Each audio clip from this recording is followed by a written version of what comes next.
Pag-uulat mula naman sa himpilan ng 91.9 FM ang Marian Radio sa Cagayan de Oro City.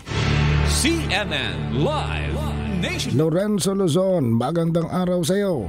Magandang umaga Ariel, magandang araw Pilipinas. Kinundina ng Cagayan de Oro Press Club ang pagsunog ng isang media vehicle isang araw bago ang eleksyon. Pag-aari ng dati Cagayan de Oro Press Club President na si Dr. Manny Haujan ang nasabing Nissan Orban na sinunog ng di pa kilalang grupo alas 2 ng madaling araw Mayo 10 habang nakaparada ito sa labas ng kanilang bahay sa bayan ng Sagay, Camiguin Province. Ayon kay Froilan Gallardo, kasalukuyang COPC President, ito ay isang act of terrorism against free press. Ngunit hindi ito kailanman magiging intimidasyon sa pagpapatuloy ng kanilang gawain bilang mga mamamahayag. Di pa natukoy ng PNP Camiguin ang mga salarin. Wala namang nasaktan sa nasabing pangyayari.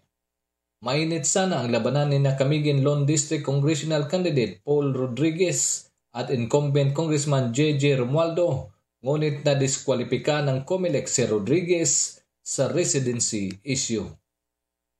Samantala, isang giant lead wall na may sukat 9 feet by 14 feet ang magiging election result tally board sa Gaston Park fronting Bishop's House dito sa lungsod ng Cagayan de Oro.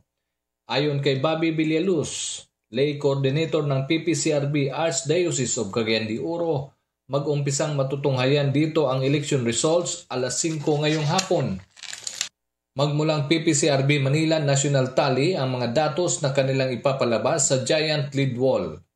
Inaasahang makapagbigay ito ng convenience ni numang gustong magsubaybay sa resulta ng local at national midterm elections 2025.